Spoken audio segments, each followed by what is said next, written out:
Now But she's we're here. live. Okay.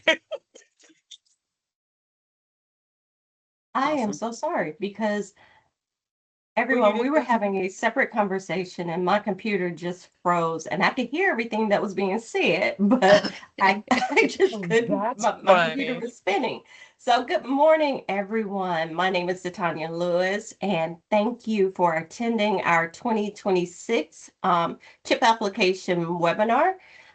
We do have a few of our staff available. We have Gloria Howe, who is our program team leader for new construction, as well as owner-occupied housing rehab, as well as Jessica Worthington, who is the director over the Office of Community Housing Development.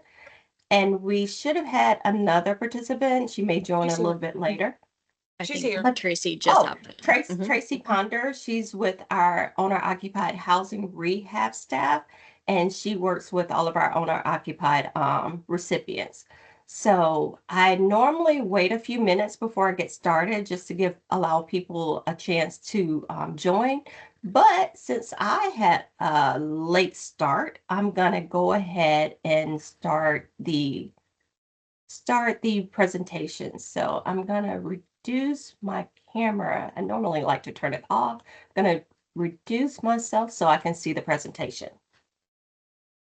And we're going to ask that everyone hold their questions till the end, Thank just you. so we can make sure that, we have time to go through our entire presentation. And then if, there might be an opportunity that your question actually gets answered a little bit later. So Thank you, Jessica. I normally do my little housekeeping. This time I got thrown off, but I was scared the presentation was not gonna happen. So, okay, but yes. Um, Thank you again. So we're going to talk about today's topics. So we're going to talk a little bit about what the HOME program is, which is the funding source for CHIP, how it can impact your community, the types of applications and applicants, as well as an overview of the 2026 application and our new tiered system, our scoring criteria, as well as submission instructions. I'm going to talk about CHIP on the front end, just to tell you a little bit about CHIP, what it entails, and Jessica is going to start when we start talking about the 2026 application and the new tiered system. So, what is CHIP? CHIP is an acronym. It's Community Home Investment Program.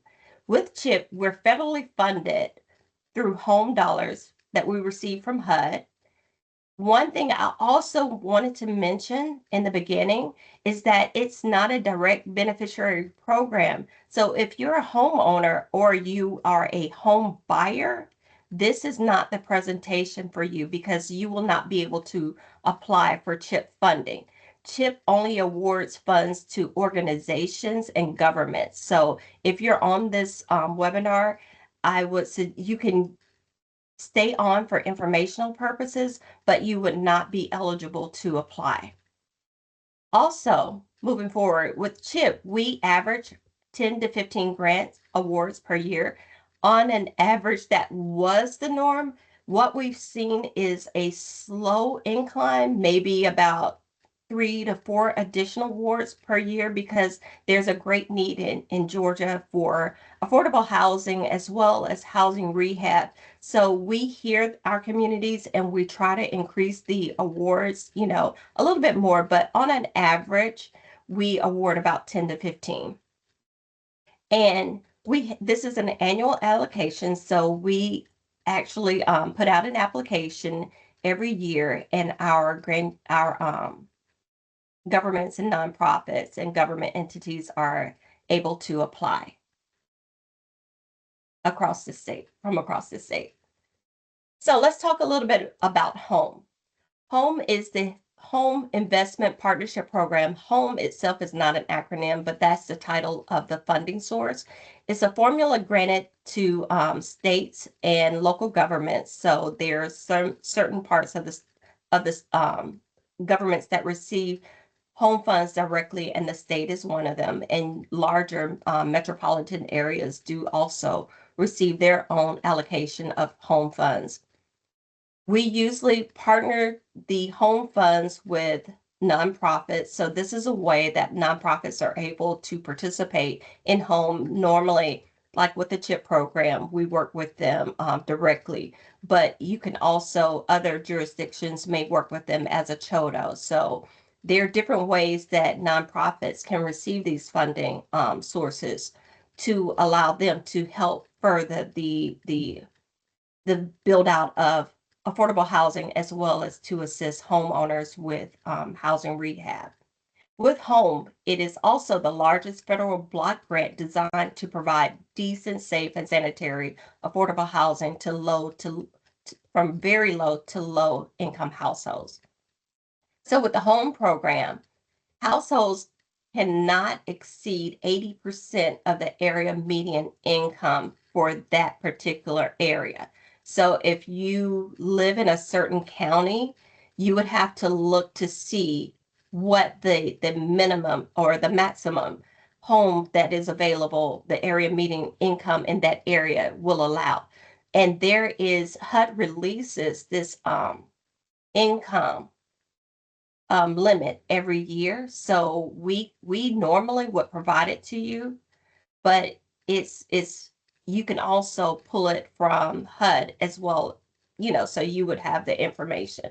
So we have to be very strict about that. So households can't exceed 80%, but they can fall far below 80% because this is a program based on need, and very low to low we've seen as low as 25% to 50% of the area median income.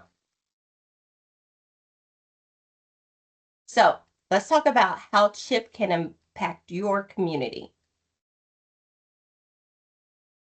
With CHIP, we've been able to assist over 900 plus households. I think I did this with the 2024 awards, and we've recently awarded additional funding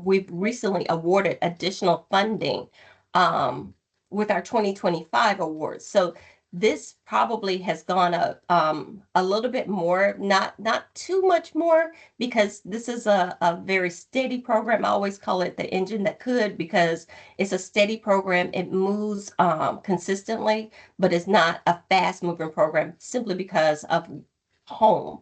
It's a very stringent program, and we have to be mindful that we follow the regulations. So as you see with our program, 4 to 7 households are normally assisted per award. And also, we've been able to award over $88 million across the state of Georgia since 2024. Again, I believe I may have done this in 2024. So if this is the case, it's probably more like maybe like 100 million. But that's a lot of money that we've been able to indoctrinate into the communities across the state of Georgia, assisting more and more homeowners. And we've also worked with over 192 local governments, public housing authorities, and nonprofits since being awarded in 2014.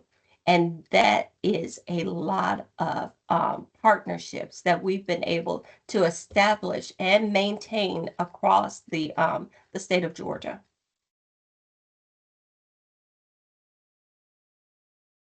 So I always like to incorporate a few pictures to give you an idea of what we accomplish across the state. And one of the things that you'll see is that in some of the pictures, they're complete reconstruction.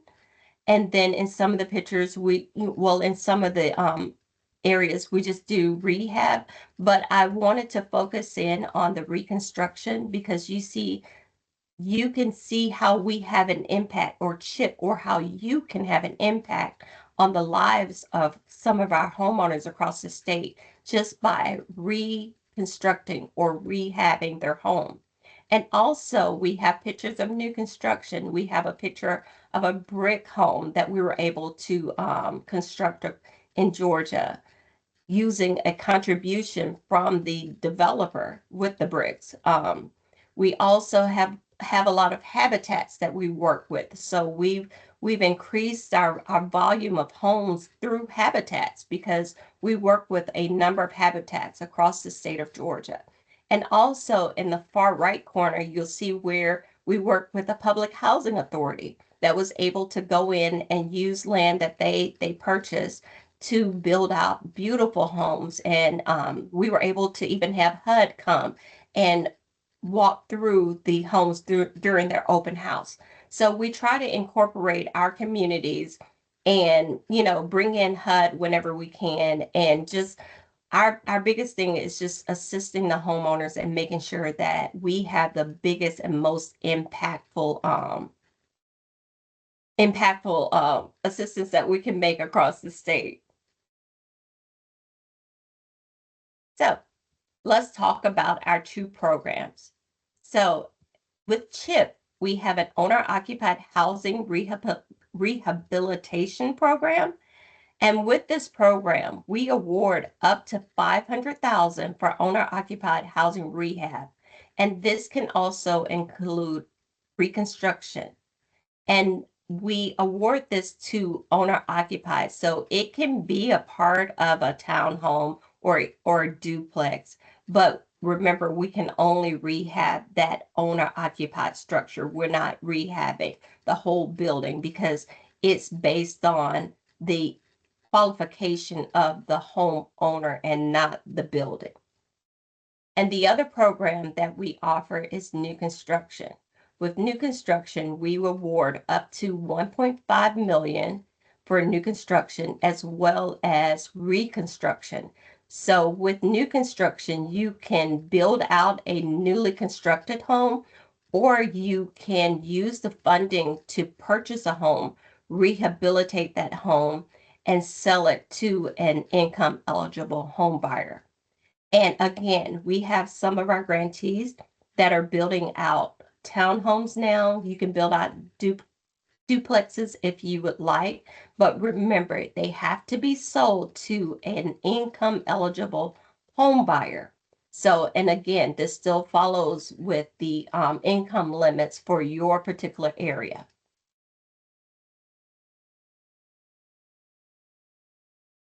So one of the things I wanted to focus on also during this presentation that we normally don't, but because we've increased our program and we're getting a lot of new participants, and especially with new construction, we're seeing that our impact is a part of a larger development. And so we want to make sure that you understand that we have to complete environmental reviews for all projects prior to rehab or new construction.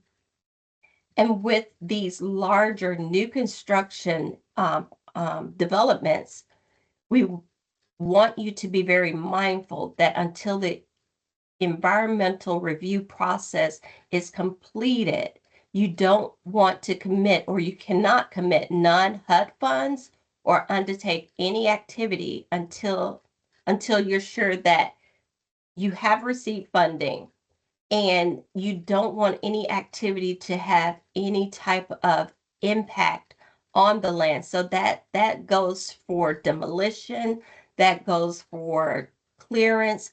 Any of that could impact the area. So we're asking that once you know that you're going to apply for CHIP, that you stop all development until you have that approval and we can clear it.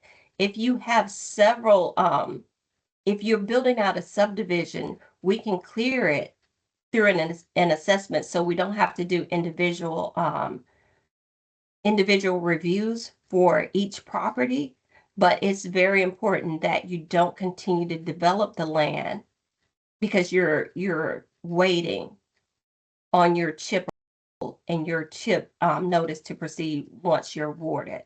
So I just wanted to make sure that we are very clear on that, because we know that recently we've had larger developments that have already started and they apply for CHIP. But if you make a decision, you have to stop until we complete the application process. Also, a new thing I wanted to make sure that we're very clear on the front end for new construction is that a part of CHIP, we're implementing that the applicants must have site control to apply for CHIP funds. And with CHIP, we don't want to see CHIP funds just be used for site development. Because if you're a part of a larger community, if you're using CHIP funds for a larger community, then Davis-Bacon wages are going to apply.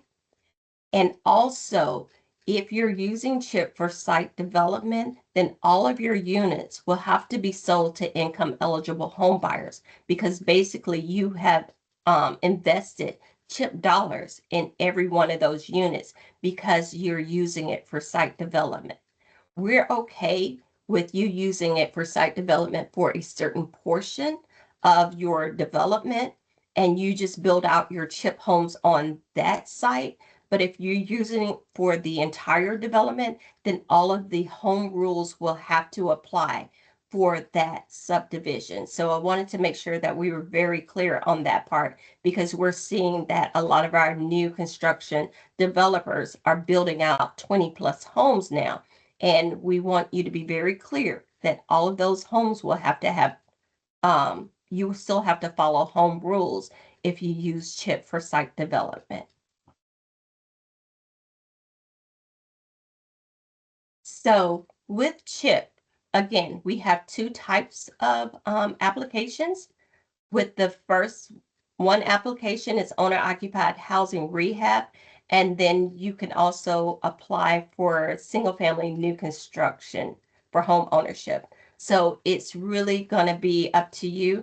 In the past, we have allowed applicants to apply for both, but you will only be awarded for one. So applicants may, well, this has changed. Applicants may submit one application and the application fee is now $1,000. So we have increased those, the application fees, and Jessica talk about that a little bit later. And another thing that we started last year was that the application you can't mail the application to us. You have to submit the application through the Emphasis portal. And we'll talk about that a little bit more in detail later on in the presentation. So I talked about this a little bit earlier in the presentation, but our eligible applicants are city and county governments, not PJs that receive an allocation of home directly from HUD. Also, we have been allowing, in the past, it was only public housing authorities, but what we're looking at are those public government authorities that are eligible to submit an application through CHIP or through the state for federal funding. So with that, we recently awarded a land bank authority.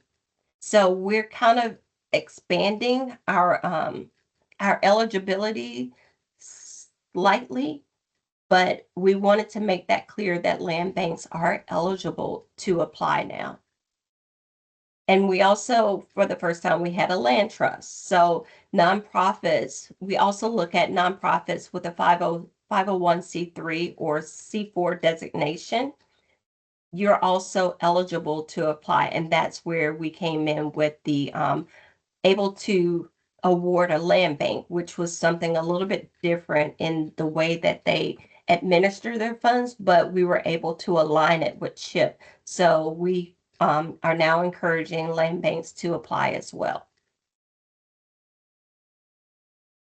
So this is a list of our ineligible participating jurisdictions. Again, these are counties and cities that receive a direct allocation of home funds from HUD. If you are a smaller city in the county and you do not receive direct funding from your county, you are still eligible to apply for home funds or CHIP funds.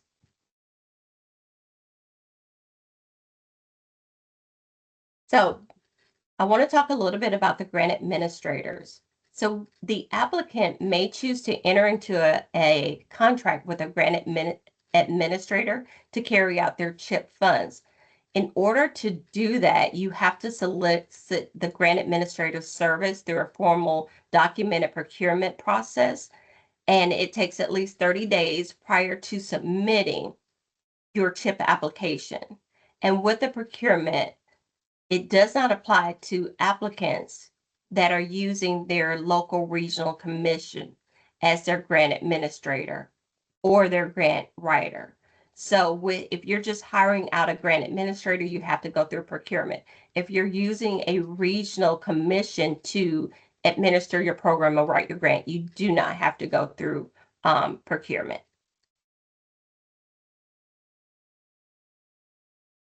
Now, that concludes my portion of the application process.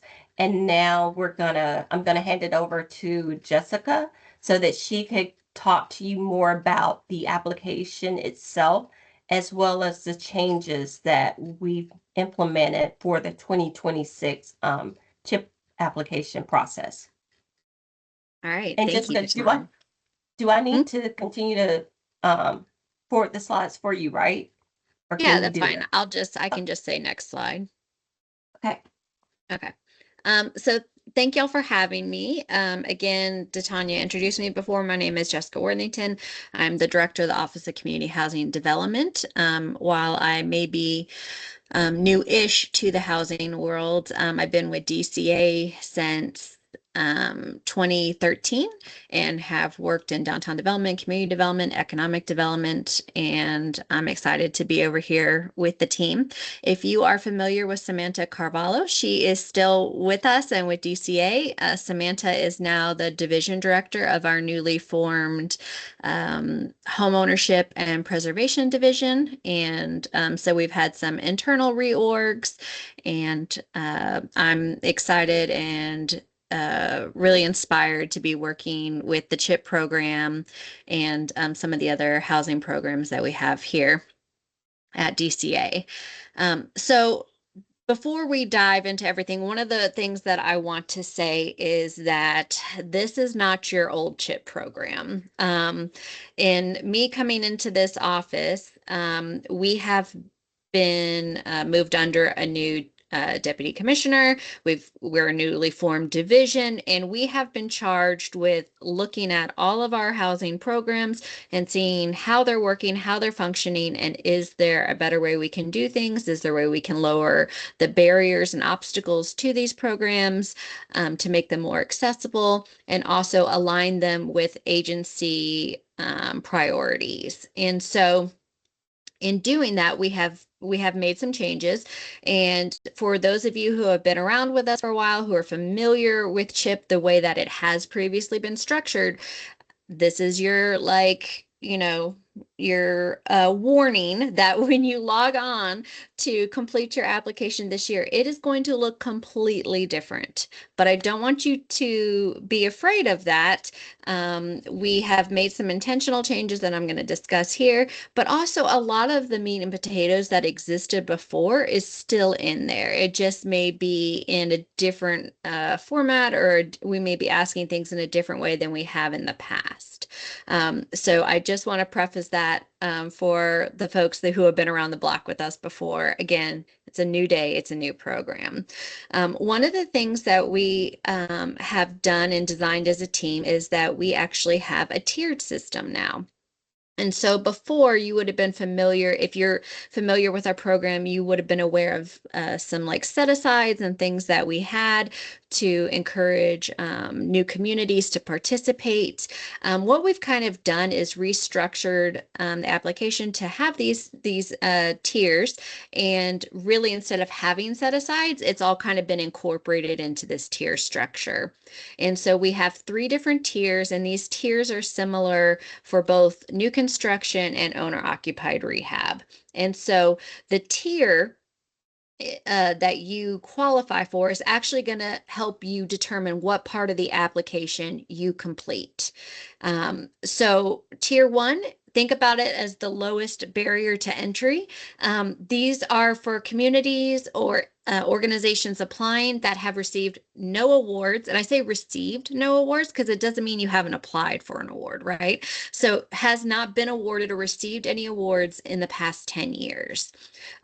So maybe you did CHIP a long time ago, but you haven't done it anytime recently, or maybe this would be your first go around. Tier 1 is going to be where you're going to start. Tier 2 is for communities that have maybe done a CHIP award or two, but are still in that kind of capacity building mindset. So if you have received either 1 or 2 awards in the past 10 years, you would qualify under Tier 2. And then Tier 3 is for anyone who has received 3 or more awards in the past 10 years. And the reason it's important to kind of know where you're going to fall in the tier structure is in our applications themselves, everything is organized by the tiers. And so you submit stuff depending on what tier you fall into. And as the tiers progress, the complexity progresses as well, because the idea is that not that we are just awarding every year to those who have done this before and have this down to a fine art. The focus has now shifted to being driven by the need in the community. And that aligns with our CDBG program and other programs at DCA. So, the idea is that there will be heavier weighted categories for demonstrating need in your community.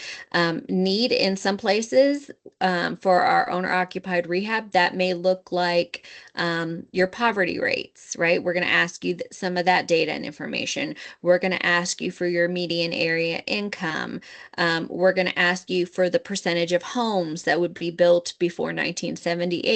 Again, in the idea of like owner-occupied rehab, this is all going to help us as a scoring team understand what the need is on the ground.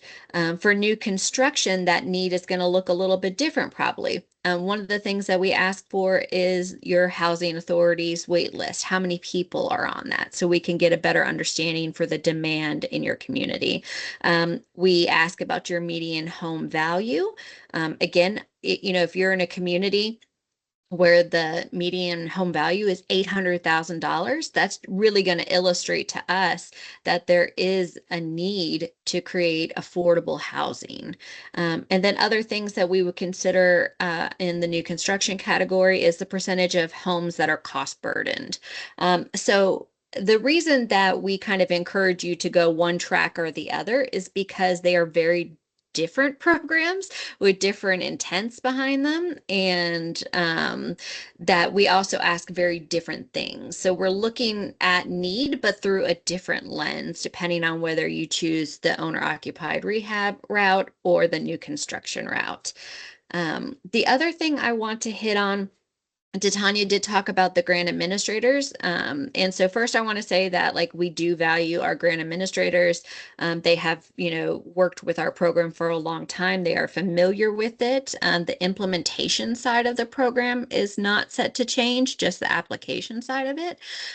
But one of the things that we have heard from our communities is that I don't want to necessarily have to have a grant administrator. If I have an organization that has the capacity to manage the grant myself, if I have someone within the city that is going to help me manage the grant, or if I've got a regional commission that I'm working with that can help me manage the grant. And so one of the things in this restructure was to remove that barrier of the perception that you had to have a grant administrator and that we were weighting it so heavily.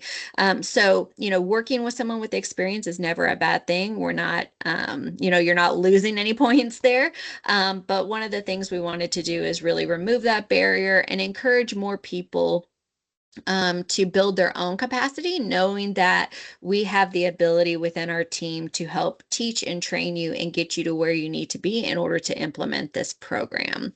The other thing I want to encourage is, and you saw with Tanya talking about land bank authorities and land trusts and other entities coming in to play ball with us.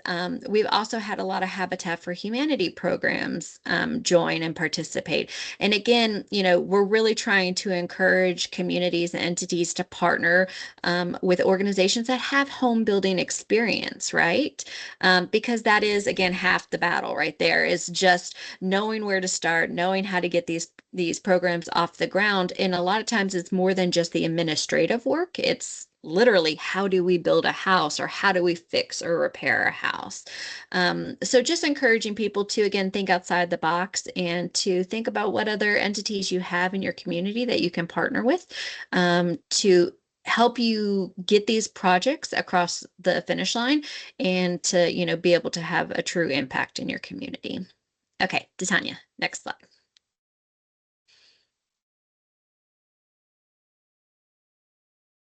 All right, so we're going to start with owner-occupied rehab. These are the 3 different tiers, and again, I want to reiterate that the barrier to kind of get into each tier is a little bit different. So you'll see here they kind of build on each other, right? So tier 1, these are going to be the folks that haven't had any awards in the past 10 years. We're going to focus on need, planning, capacity, and innovation. And the innovation comes into play, right? Because you haven't done this before. So we can't really look at your track record and say, have you been successful? But we want to see what kind of things you've been doing in your community and how you've been approaching affordable housing on your own. The other thing is that we kind of we do look at things in a different way, because we want to lower the barriers for entry. So in tier 1, we're asking that if you have a comprehensive plan for your community, you submit that to us and you get points for it. But as the process gets more competitive and we want to make sure that we're spreading the love around, when you get to tier 2 and tier 3, we do ask you to submit your comp plan, but you're going to get points for it if there's a housing element in it, if it speaks to housing specifically. Again, this is because you've already received awards in the past. You're going to have to, have a little bit higher bar to demonstrate that need and that impact. And we want to see that this is really community driven. So tier 2, again, you're going to see need and policy planning, capacity, that sort of thing. The other thing we're going to ask about is training. Like, what kind of training have you done on your own? What have you participated that we've done? And I'll hit on this in a second, but like if you're in the new construction, side of things, if you've done training for environmental reviews and federal compliance with Davis-Bacon and things like that, that's going to make you more competitive because you already understand some of the federal regulations going into things. The other thing that we're going to see and ask for on tier 2 and tier 3 is kind of like your progress, what we call demonstrated progress, or your completion rate in spending. So that's also us getting an understanding of where you are with your current applications, how far along you are with them, and us wanting to be able to see a demonstrated progress, because we do have expenditure deadlines that we have to comply with for home funds. And so, part of it is that we want to make sure that you don't just go into this thinking, oh, we'll make it happen, we'll get it done. We want to know that you have the capacity to do that. And so we want to be able to see on your previous projects that you've already started vertical construction, that you already have made progress and are moving forward with things. Okay, next slide. So for tier 1, what we kind of like, this is just over the next couple slides, I'm just going to kind of talk about what each tier is and what what it represents. And so tier 1 is going to be, it's considered community need and emerging capacity. And so these, if you are considering applying and you want to figure out if you're in tier 1, again, that would be no awards in the past 10 years. But, these are people who are in the early stages of development and readiness, but are able to demonstrate commitment and that their ability to build capacity. And I would say community buy-in, right? Because we ask for letters of support. We ask for a resolution of support from the community. And really, again, this tier is designed to have those lower barriers to entry, because we want to provide more opportunities for communities around the state that have not participated in CHIP before and allow them to take advantage of this program, and help them address their local needs on the ground. Okay, next slide. Tier 2 is going to, if we had to categorize it and call it something, it would be balanced readiness and capacity. So you've gotten into our world, you've participated some, but you're not maybe a CHIP expert at this point. And so this is, Tier 2 really kind of reflects a balance between that demonstrated need and organizational readiness. So for us, it's not just like, hey, we've done this before, but we want to understand the impact that it has made in your community. And we want to be able to understand your organizational capacity to not only implement the awards you've already received, but to continue implementing new awards.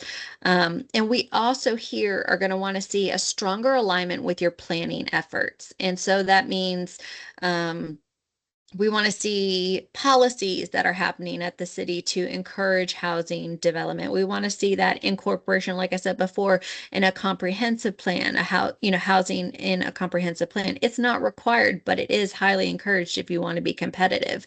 That you're, creating or working on an affordable housing plan or a master plan that incorporates affordable housing. So Tier 2 was designed and intended for communities that have established some of that housing development track record or partnerships and are positioned to move projects forward with a moderate level of complexity and oversight. So again, it's getting a little bit more complex. You've got multiple awards. We want to make sure that this can happen and that you're able to execute. All right, Titania, next one. Tier 3, these are for our folks that have done CHIP before and are aware of how the program works, what we call advanced readiness and high capacity. So, you've done 3 or more awards in the past 10 years. You represent the highest level of readiness, planning, integration, and organizational capacity. You're going to be evaluated on that, your proven track record. We want to see that you have a market analysis. We want to see that you have the ability to deliver housing projects at scale, but also we want to understand where you are with your current projects or past awards and your ability to still meet that need, that demonstrated need in the community. So Tier 3 is designed for those who are prepared to rapidly implement complex projects, leverage multiple funding sources, and model best practices in the affordable housing sphere. Okay. So new construction, again, a very similar lens, just a little bit different as far as what we would be asking for. We've got the same 3 tiers, Tier 1, Tier 2, Tier 3. The biggest change here from the owner-occupied rehab is that we have something called readiness, and that's like what Titania was talking about with site control. So readiness to proceed. And so you're going to get more points in the application if you have, again, we talked about the need for site control, but if your zoning is already sorted, if you've done a NEPA review already on the property, things like that, where you are ready to basically just start vertical construction, is going to make your application a little bit more competitive. And then again, we want to emphasize the need for the new construction in your community as well. And then when we get to the higher up tiers, we're focusing not just like on your demonstrated progress, but also your cost efficiency and your ability to leverage funds. And so you're going to get more points and be more competitive if you are leveraging additional funds to add to kind of what CHIP is putting into the game. And then also we want to see like how, cost efficient are you being with your builds? What does it cost per house that you are building? How does that relate to what the median, house cost is in the area? And, the other thing too is we want to make sure that you can sell these houses, right? So it's not just building a house, it's like qualifying and finding the right people in your community to to purchase them and become homeowners as well. And so the more awards you have, one of the things that we're asking you to do is talk to us about your marketing plan for how you're going to market these homes and qualify individuals to purchase them. Because again, your market, your local market is getting more saturated. And so what is your local ability on the ground to be able to meet that demand? We don't want people building houses and not able to fill them. That doesn't do anybody any good. All right, next slide. So again, new construction, tier one, community need, emerging capacity. Again, these are people who are at the early stages of readiness, but can demonstrate a clear need to move something forward. Again, I talked before about the poverty rate, housing wait lists, rental percentage, things like that, that are going to help us define what need is for you. And this is an entry point.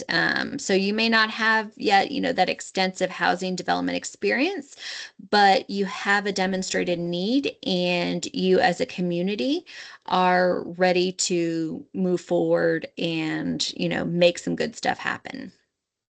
Okay, next slide. Tier two, balanced readiness and capacity. Oh, let's go back. Yep. So again, reflecting that balance, the same as with owner-occupied construction, between that demonstrated need and organizational readiness and their ability to move forward. Again, aligning with other planning efforts, such as participation in the GIC program, wanting to understand how it aligns with your community's planning efforts. This is for folks who have some established housing development track record or partnerships and are positioned to move projects forward with a moderate level of complexity and oversight. Next slide.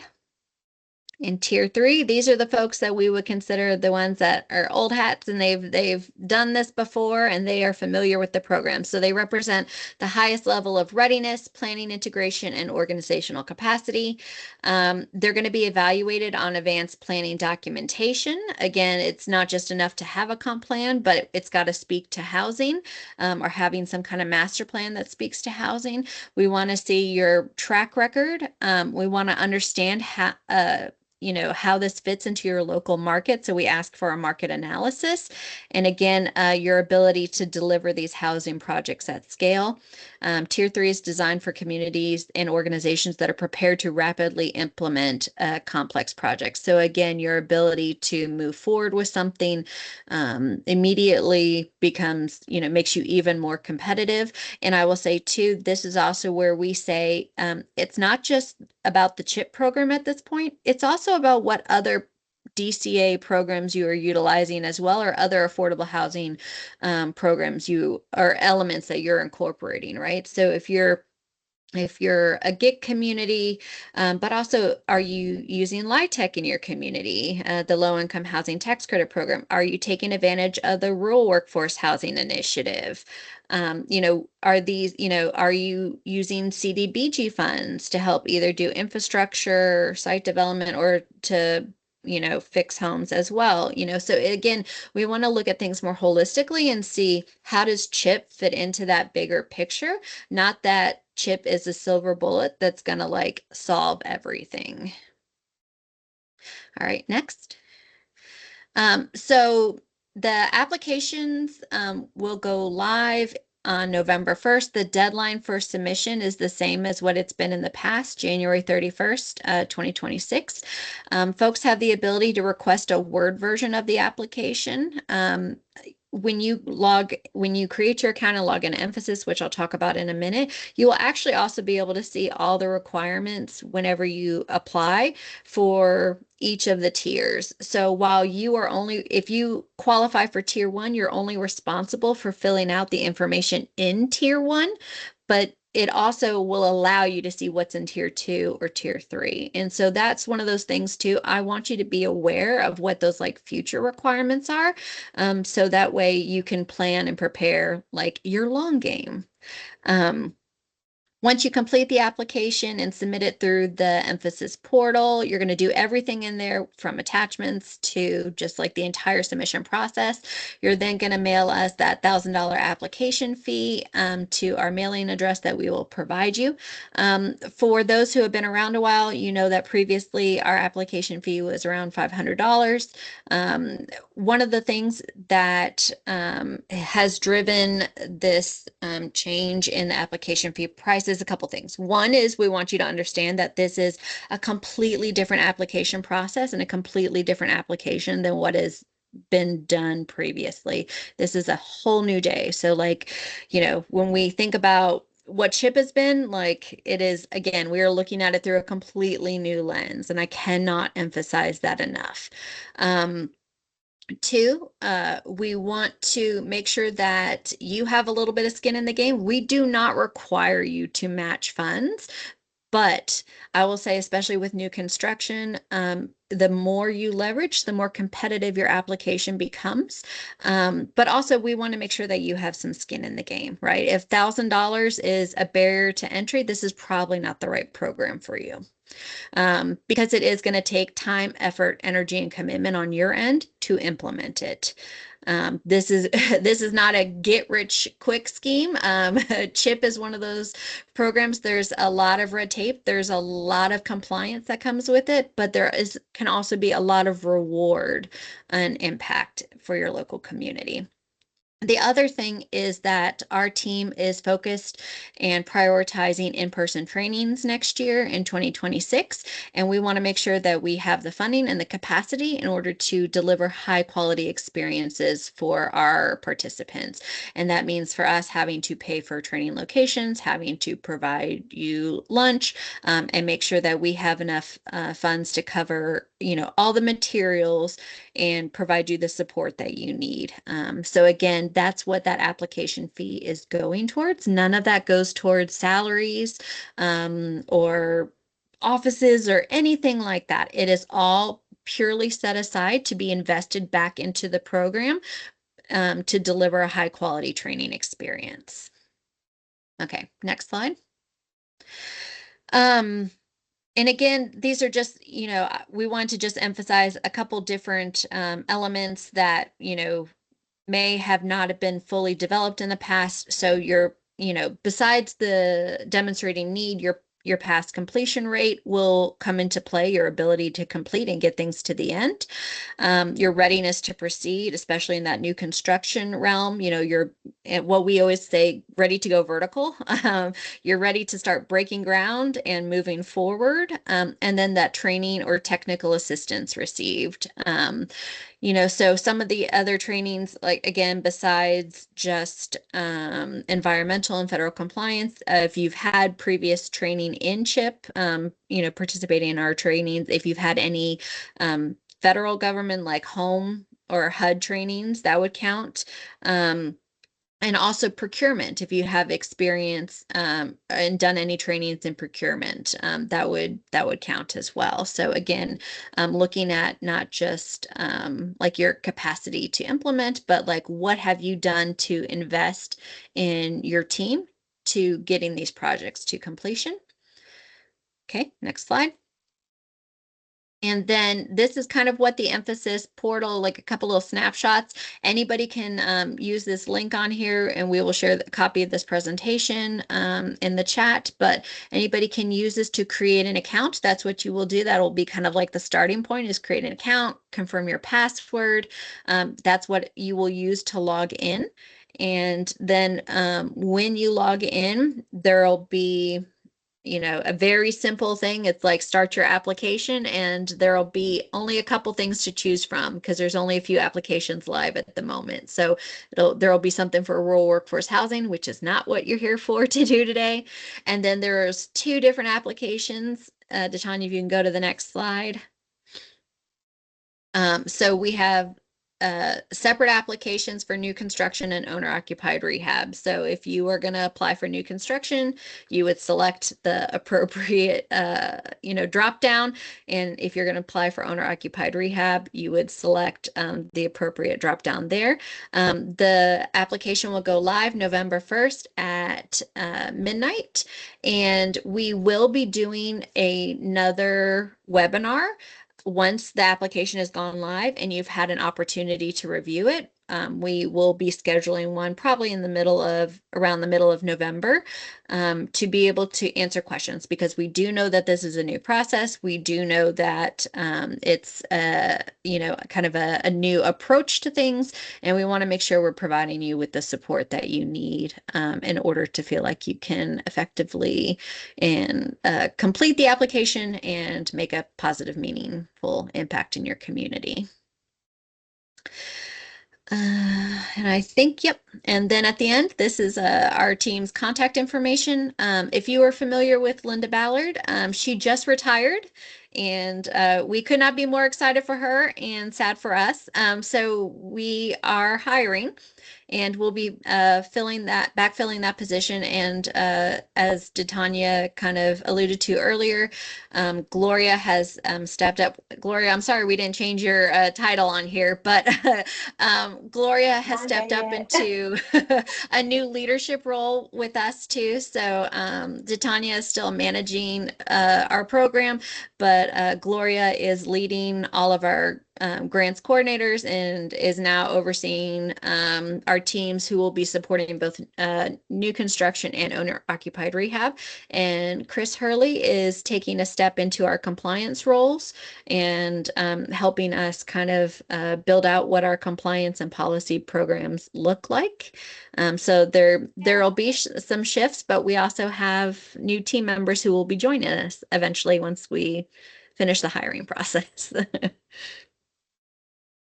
And then I think it's time for questions. I see that there's a question in the chat. If a tier 2 rehab applicant has a separate housing plan, does that meet the planning requirements? Yes, it would. It would definitely meet part of the planning requirements. Not all of them, most likely, but a part of them, yes. And we can open the floor for just questions in general. Feel free to raise your hand or throw them in the chat. Again, I know it's a lot of information to process, and you'll probably have more questions once you can actually see the application. But again, we really wanted to make sure that we level set and prepared you for what to expect when the application goes live on November 1st.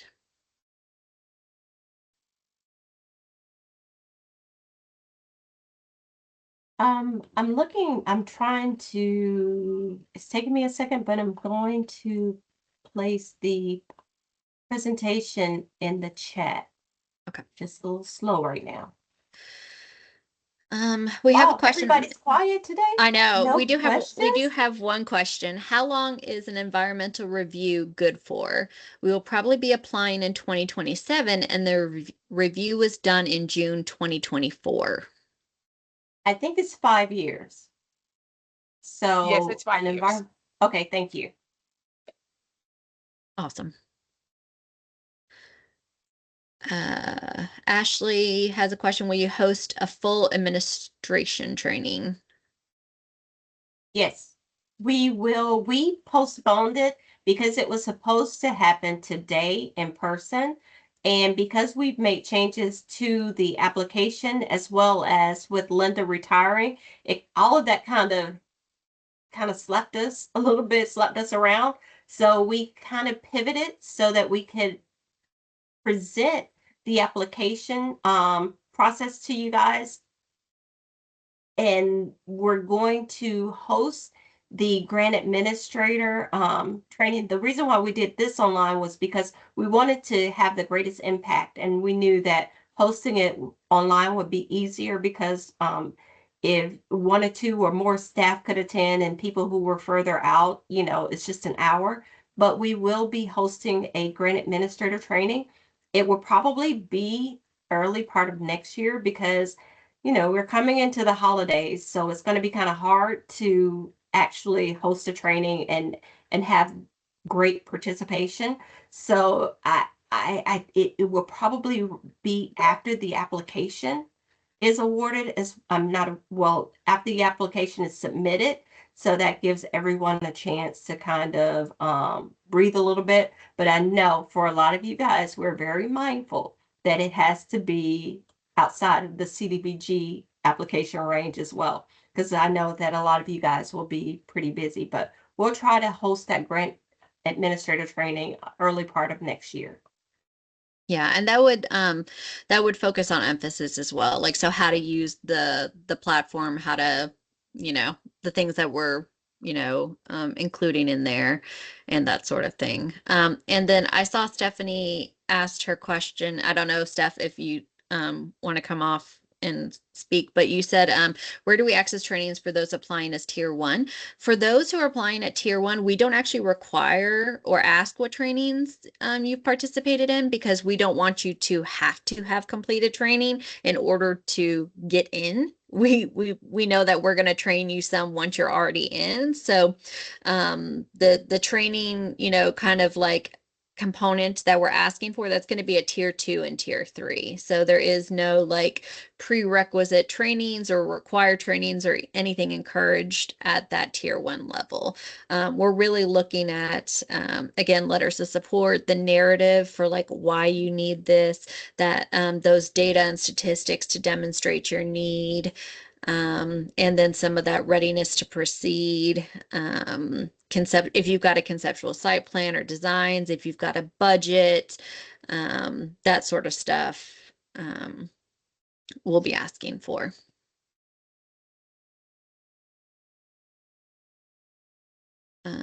Tanya, are downtown development authorities eligible to apply? Come on down. I think I'm not really. I As honestly, a I government don't have, authority, I think they are. I think we go through legal with certain authorities because they have to be able to receive the funding. They So are. they may be able to. I know with the land banks, we got the opinion from legal, and that's how we knew that they were eligible to apply. So we can find out on the front end so that we can make sure that we make it available to development authorities as well. I'm thinking yes, but we have to make sure that they are eligible. Yeah, I think can't yes see a too, just world. because of some past interactions. I think, Exactly. Yeah. I think that they would be eligible to apply. I do Okay. too. I can't see a world in which any like official authority would not be able to, but we can double check just to make sure, because we don't want to set anybody up for failure. Are housing nonprofits eligible? Housing Absolutely. nonprofits, yes. Yep. Um, Glennis, can private entity and local governments submit an application in the same year? And who apply in the same year? In a I'm private entity and a local government. So I'm guessing if they wanted to both apply. yeah. I don't understand that. You don't understand. I'm trying. I'm thinking like a part of the government as well as government itself. Let's just say use Moultrie has a development authority and they're saying can they both apply at the same time? Or I The guess thing if you about had CHIP, like a Habitat for Humanity and the local government. I think the simple answer is yes, but I would always encourage you to work together, right? To see what you can do, because in essence, you would be competing against each other, but you would have the yeah. same demonstrated need, most likely. So.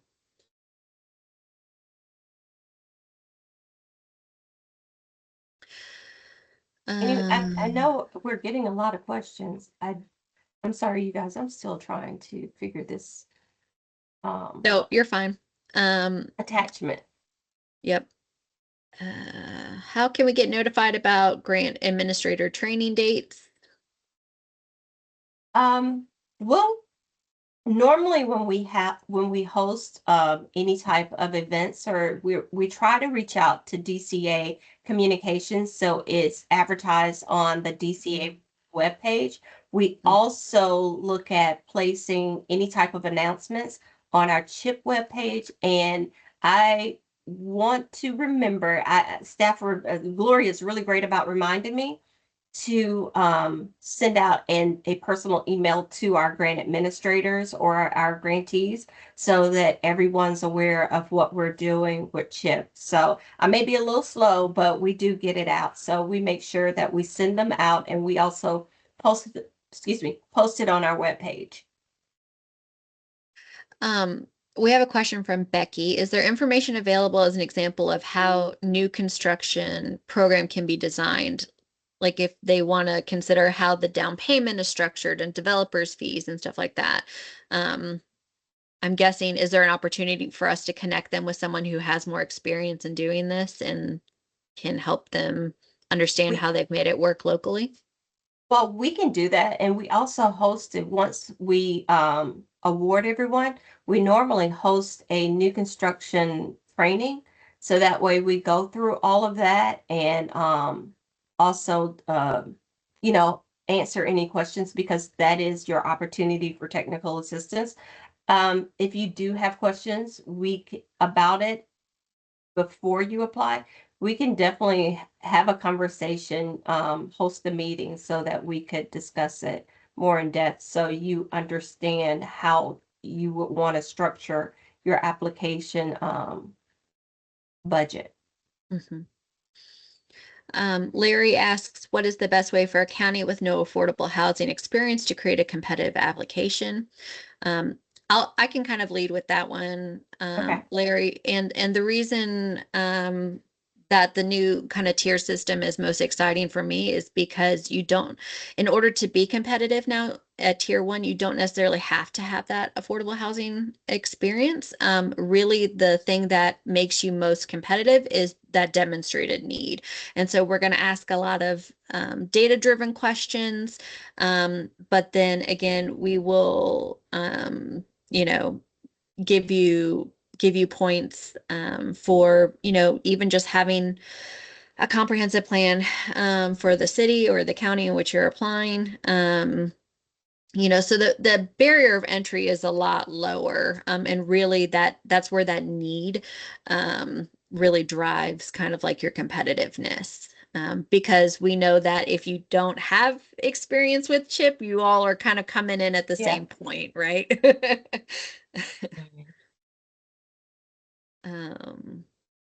Jesse, yeah, we absolutely encourage people to couple CHIP with other programs like Rural Workforce Housing or CDBG funds. I think that just makes you more competitive. The thing to keep in mind is Rural Workforce Housing Initiative is going to kind of control the price point that you sell your houses at, so $290 or below, but you don't have to income qualify in order to purchase homes that are built with Rural Workforce Housing dollars. The difference is with CHIP, you would have to income qualify. Yes.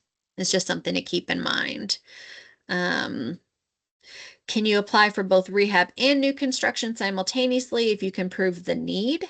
I think the answer, and you guys tell me if I'm wrong, is you can apply for them both, but you're only going to get one. So I think it's, really deciding, where your priorities are in the community. Does that make sense, Gloria and Tanya? Mm-hmm. Okay. Yes. Cool. I'm That's looking. it. I'm looking. Oh, okay. Yeah. We just had We do someone. have, there is a CHIP admin manual question. Okay. Do you want to ask that one? Is there a recent CHIP admin manual that we could read over that may answer some questions prior to grant submission? Yes. We're working on that right now. That'll be I mean, that's available. what I thought I would say. Yeah. it. It will be available with the launch of the application. So they'll go together. What is the maximum amount allowed for individual house rehab? Like for each house that you're rehabbing. Does that make sense? What was the question? What's the maximum amount allowed per house rehabbed? Right now, we have it set at 100,000, I believe, But the thing about home is that once you start um, rehabbing a home and you find, because you can't guess what's behind the walls, you don't know. So once we start rehabbing a home and you get into it and you realize that, oh, it may cost another 25,000, 30,000, that's just a part of the program, because we can't just start it and then say, oh, we're walking away because we found something additional. So you put a $1, I've always been told, you invest $1 of home dollars in a home, you've got to bring it up to code completely. And the whole thing about home is decent, safe, and sanitary. So all of those factors come into play when you're rehabbing. So right now we've set it at 100,000, but Plus it could 20%. easily plus, I'm sorry, plus Plus 20%. Okay. Yes. So, oh, that's the approved rate. 100,000 plus 20%. Anything over 20%, then we would have to approve it. But like I was saying, we understand once you get started and you realize there's more, then we have to pay for it. It's just a part of the program. So you can come in thinking, hey, we're going to do 12 houses. We're going to rehab 12 houses. And you find that you can only do 6, 7 because of the Great. cost overruns, because that's just a part of CHIP. Detanya, do you want to hit an? We've had several questions about who can apply. Do you want to touch on that again, just to create some clarity Who can apply? Okay. of who could apply for? Yep, for anything. For CHIP, it's government authorities. So we just discussed it could possibly be development authorities, definitely public housing authorities. We've been able to approve land bank authorities. So those are the government entities that we talked about that could actually apply, that we know could be approved. We also have city and county governments. Those are also eligible applicants. But if you're a participating jurisdiction and you receive a direct allocation of funding from HUD, you receive home funds from HUD, then you would be ineligible. What I did mention is that if you're a city within one of those counties that receives home funds, but those funding, you don't have a cooperative agreement with the county to receive home funds, so you don't receive any housing assistance, then you would still be eligible to apply for CHIP. And the same thing goes if you're a county and the city doesn't distribute funds throughout the county. And so there are certain portions that they don't participate in, or it's not part of a cooperative agreement. And then the last eligible entity would be nonprofits that have a 501c3 status. Thank I you. think that's it. And Carol, did we answer your question? I noticed you unraised your hand.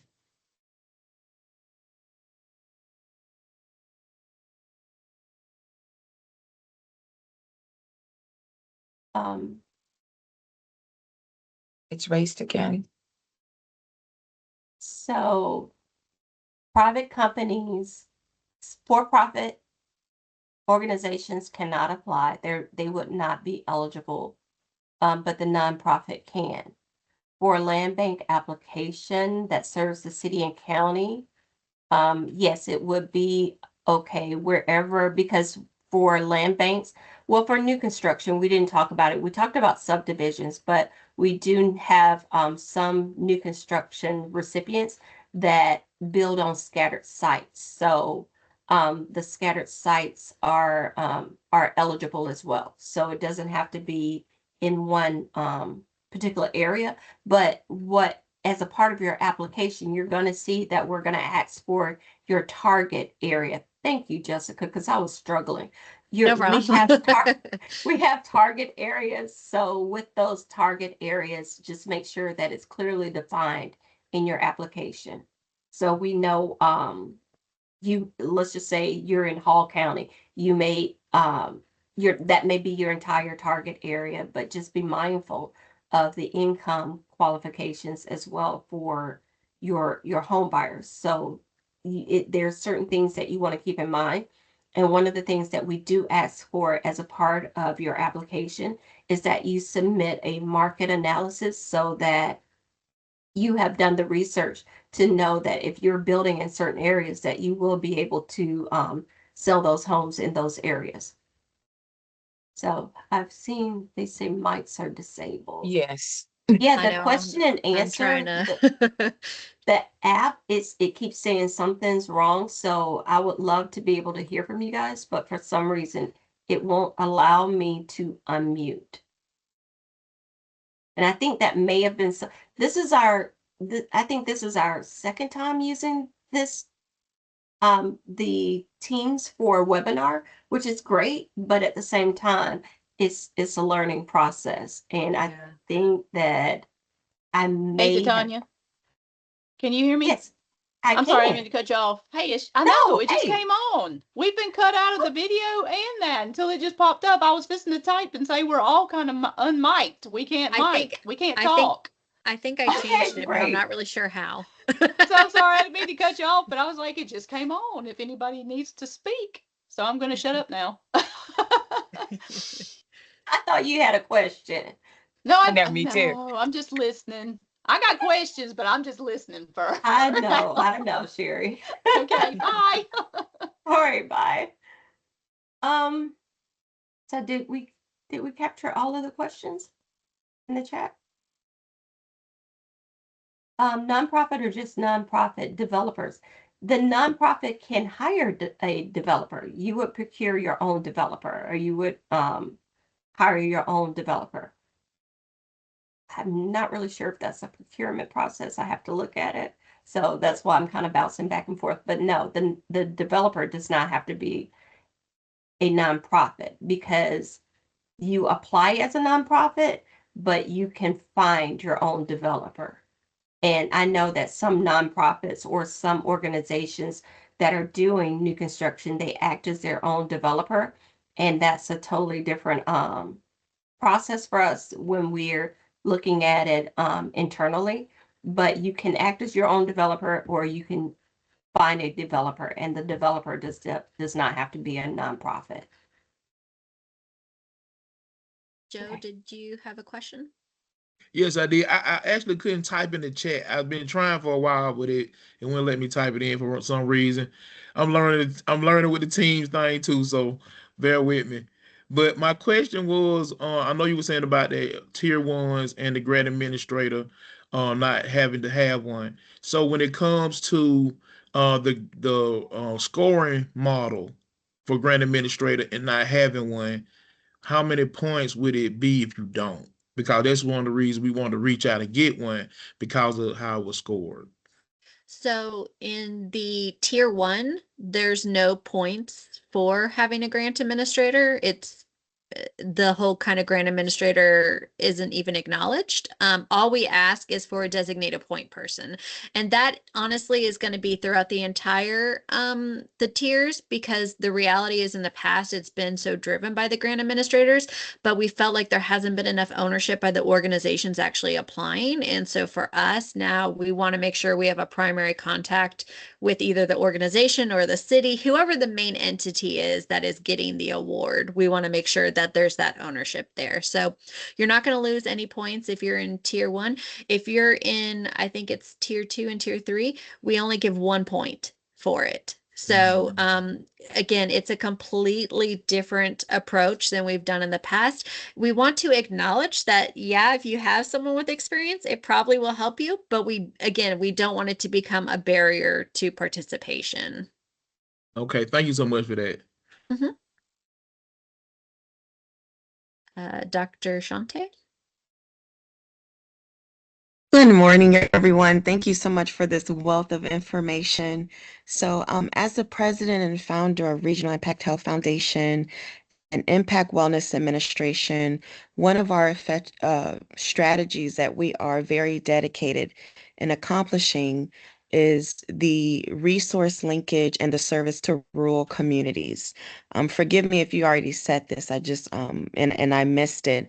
Are there any differences with doing these type of investments, these type of initiatives when it comes to rural areas versus the more urbanized areas, or is it all the same? Are there any special considerations that we may consider, or maybe certain strategies that you find have been more helpful when people have done these investments in rural areas versus doing these housing projects in urban communities? Thank you so much. So the question was basically the impact for rural areas versus more metro areas. Yes, whether it's building like a housing unit development from concrete from ground Mhm. versus like reconstruction, like across all those different projects, because we'll be doing all of those different phases.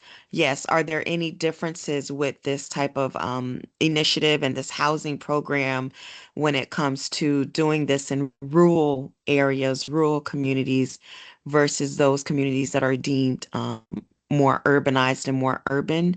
And I'm happy to provide my email if that's something that we have to talk about like outside of this meeting. But yes, thank you. It honestly depends on the need for the area. So sometimes certain metro areas can be saturated with new construction because you have private developers that are going into the metro areas that are building out. So honestly, what we see, some of the issues that may occur in different rural areas is more so, it's not always whether the people can afford them, because we try to make the homes affordable. And plus, as a part of the CHIP program, we provide a down payment assistance, which we can go up to 40,000 if necessary. So that isn't always the issue. Sometimes in rural areas, it's more so the credit score, or if they carry a heavier debt load. So I think we work with the income. So as far as have we seen move, I don't think there's a difference, honest, for a chip. I haven't seen too much of a difference in the ability to actually sell in a rural area versus a metro area. I think it just goes back to making sure that you do that market analysis to make sure that you do have a market for new construction in your area. Because, I like to, if you build it, they'll come. Well, they'll come is whether or not they can qualify. So I think that's been the biggest thing. But we do have some grant administrators that could possibly, maybe as a part of our technical assistance, they can have more of an impact in our discussion as far as what they've seen, you know, with building in rural areas versus more metro areas.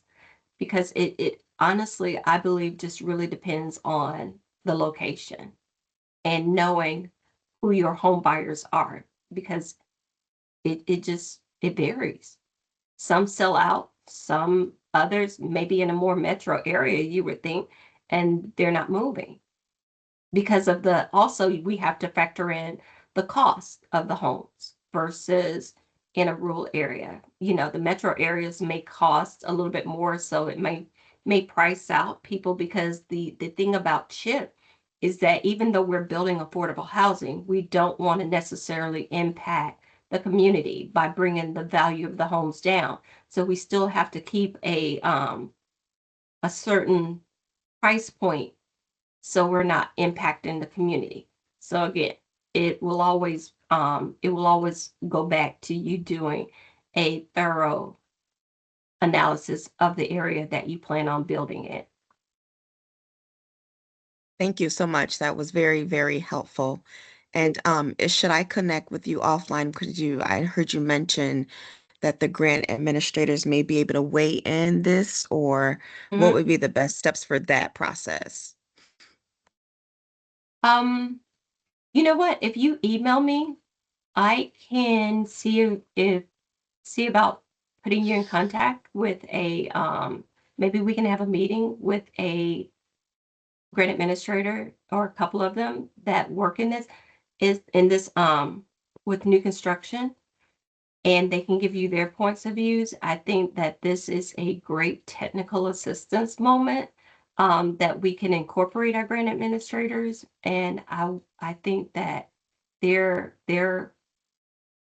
experience, especially with the new construction and getting it sold, would be very helpful. So if you email me, I think that we can either have a one-on-one with a grant administrator, or we can incorporate it into our technical assistance with our application for next year, not for next year, but for next month. That would kind of help you, help some of the new applicants kind of have a better understanding of how to structure their application. Awesome. Thank you. Thank you very much. I appreciate that. Thank you all. Thank you.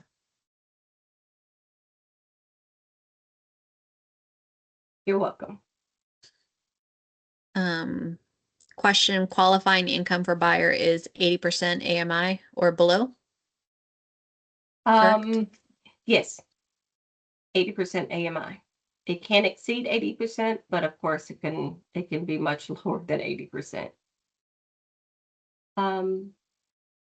So there was a question, the time frame for the built house must be sold after receiving the funds. So if you build a home and you have your certificate of occupancy, the home has to be sold within 12 months. It used to be 9 months, but HUD just recently changed their rules, and they've increased it to 12 months. And the consequence of not being able to sell that home within 12 months is that it has to turn into a rental.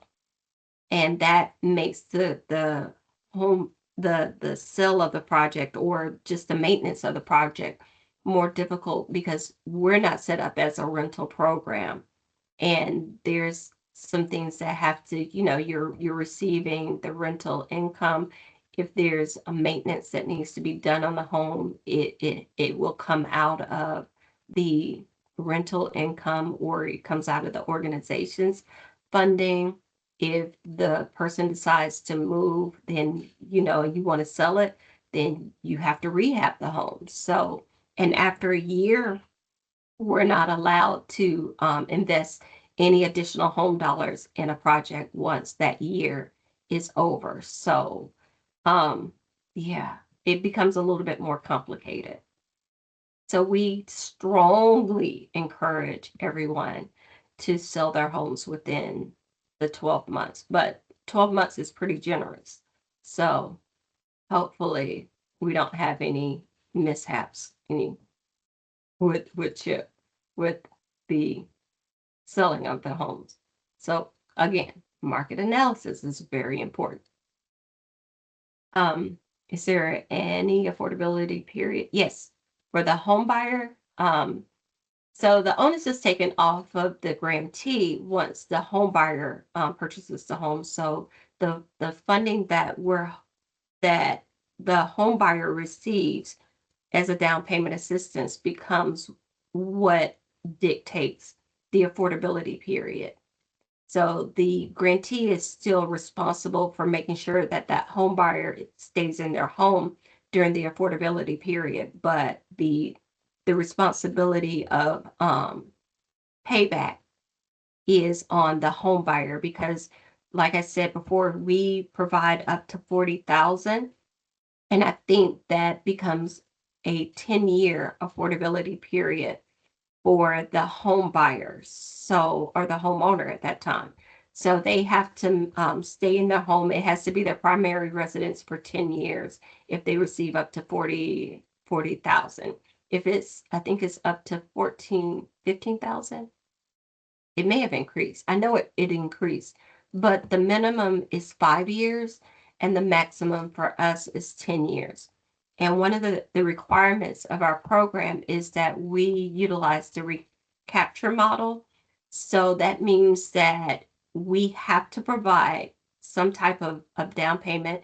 It can come in the form of closing costs. We can do it as down payment. We can do it as, you know, interest rate buy downs, whatever. But whatever we provide, and we call it a home buyer subsidy. It is not down payment assistance. It is a home buyer subsidy. And that home buyer subsidy, our minimum is $1,000 for the CHIP program. But again, it can go up to 40,000. But it is that is what makes or keeps the home affordable for the period of affordability. So if the homeowner moves out of their home within their period of affordability, then they would have to pay us back a portion of the loan that, or the subsidy that they received. So if they received $5,000, then that's a 5-year affordability period, and it's reduced by 20% each year. So if they leave in year 3, then they would have to pay a portion of whatever's remaining from that initial subsidy. And the same is for anything up to 10 years, it's reduced by 10% each year.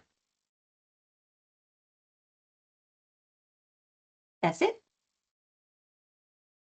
Where can we find more info on the home buyer subsidy? Honestly, home rules. The HUD exchange, I can send you more information about the home buyer subsidy. It's a part of our manual that we need to put on our webpage, but that's more into once you award it, we go more into detail about the home buyer subsidy because that's a part of the new construction training. Can you talk a little bit, Tanya, about program income? And like what we're doing and how that's changing? Okay, yes. So with program income, in the past, we've always allowed our grantees to keep it. Program income, I've always called it your seller proceeds. It's the money that you get from the sale of the home. And let's just say you use 100% of home funds or CHIP funds to build out a home. So once that home closes, the money that you receive at closing, that's considered program income. And if you now, for most of our grantees, they're using a combination of CHIP funds as well as private funds as well as local funds. If you're using a combination of funding, then we allow you to determine the percentage of program income that should be returned back to DCA, because program income is one of those, this is really getting into new construction, but program income is one of those, is that funding source for our grantees that if it costs more for you to build a home than you can sell it, then home allows a development subsidy. So with that development subsidy, it's basically the CHIP program is taking a small loss. So that may also reduce the amount of program income in the end that you will have to return back to the state. In the past, we've allowed our grantees to determine how much of their return or their proceeds is considered program income. In the past, we've allowed you to keep it and just return it. Well, not return it, but just use it for additional affordable housing efforts. Now, going forward, we're asking that if you are within an active grant, you have been able to fold that program income into building additional homes. We're moving away from that with our newer awards, and because we've had several different decisions on how to return program income. And we're at a point now for the 2026 awards, we're just going to ask that at closing, we ask that you return the program income. So basically, I'm not really sure what that's going to look like, I believe it will probably be just a check at closing. And you would work with the closing attorneys to decide how much of the seller proceeds that you're receiving would actually be program income. And that would be returned back to the state at closing. And our goal is to take that program income that we're receiving and to fold it back into the CHIP program and make it available for additional housing efforts within the program. And some of the reasoning behind that is that we had some communities who were sitting on several thousands of dollars, hundreds of thousands of dollars of program income, and then they would apply for new funding and not use their program income. The whole idea is that that program income is supposed to be invested in you continuing to build housing. It's not a rainy day fund, right? So the thing about home dollars is it's always home dollars. It always remains home dollars. It never becomes anything else. It never recycles to become something that can be spent on other stuff. Like it always has these compliance regulations with it. It has to be spent in the certain way. And so because we can't guarantee the way that people are spending it is the way that it needs to be done, and because we don't want people just sitting on funds that we could then be awarding to other communities or even using to build other houses, that's why we're asking for it back now. And again, like Tatani said, all that just goes back into the pot and then gets redistributed or reallocated. And also, it keeps it cleaner for us because it's one of those things that we have to continue to recognize that program income is still HUD's funding. Mhm. So it's not state money, it's not local money, it's still federal funds. So we have to do a better job of accounting for those dollars and making sure that we're recording it the way that we're supposed to. And I know in the past we've been pretty lenient, but it's one of those things I definitely don't want it to come back and bite us because we're not making sure that we're keeping up with or accounting for program income. So that's one of Absolutely. the biggest things for us as well. Yeah. And also making sure that you're still meeting those compliance requirements as far as like Mhm. doing the environmental reviews and any kind of like federal compliance stuff with it. So that's another important monitoring component on our end that we have to keep up with. Are we at the end of questions? I think we probably are. All right. Well, thank you so much, everyone, for sticking with us and asking a lot of wonderful, great questions. I love it when you make me think, but sometimes I'm like, oh my gosh. Oh, Dr. Washington, you have Yes, another yes. question? No, just for your email, I just want to make sure I have the correct email to reach out to you for that separate meeting. Okay. I'm putting it Thank in. you. Awesome, awesome. Thank you. You're welcome. Got it. Man. All right.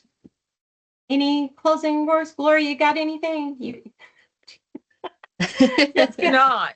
Thank you all so much for attending. We had really good participation and some really great questions. So we're looking forward to all those really great applications that we'll be receiving in January.